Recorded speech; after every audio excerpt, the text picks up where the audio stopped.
Foreign Minister Wang Yi just held his annual press conference during the two sessions. Now, if you only read the headlines, you might miss the point, because the real story is not just what he said, it's the Chinese cultural and philosophical ideas behind the words. Now, let's start with this one.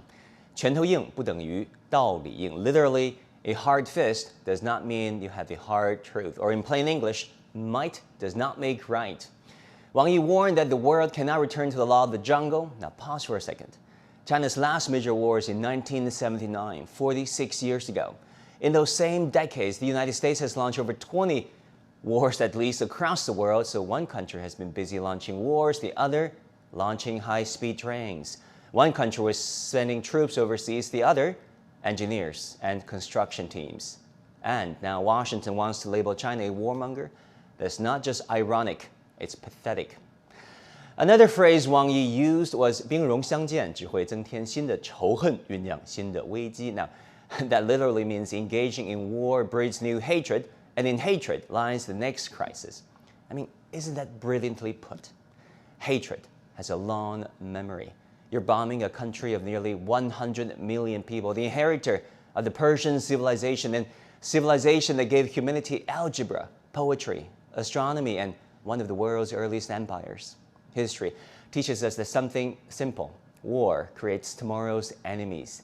World War I leads to World War II, which in turn sowed the seeds of the Cold War. The Iraq War gave birth to ISIS. The 21st century's Afghanistan War left a region more unstable than before.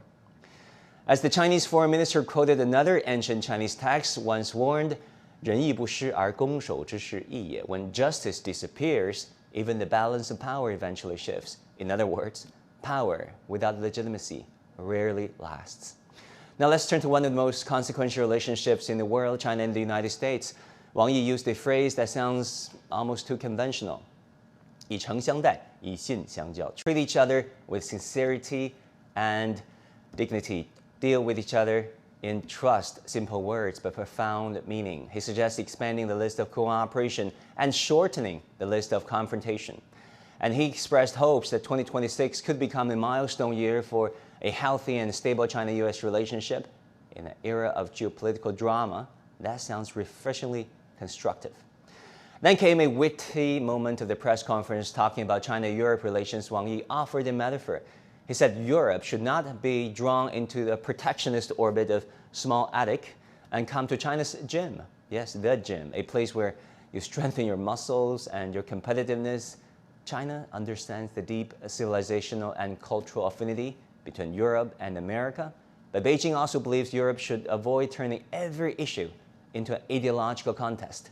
Judge things on their own merits. Practice strategic autonomy for real, and perhaps start with China, because at the end of the day, China is not Europe's enemy. China is a partner.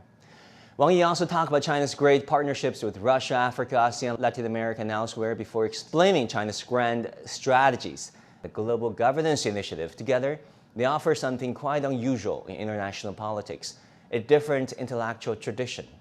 For centuries, Western international relations theories has been dominated by two schools, realism and liberalism. China is offering something else, call it Eastern wisdom in statecraft, shaped by 5,000 years of history. One that emphasizes harmony over dominance, connectivity over confrontation, development over destruction, and above all, the search for balance. The balance of yin and yang, the ancient Chinese idea that opposite forces are not enemies, but complementary parts of a larger whole. Now, you may agree with it, you may not agree with it, but perhaps the real question is this. In a world today where history seems all too eager to repeat itself, often through another conflict, another war, why not at least give a different idea, the benefit of the doubt?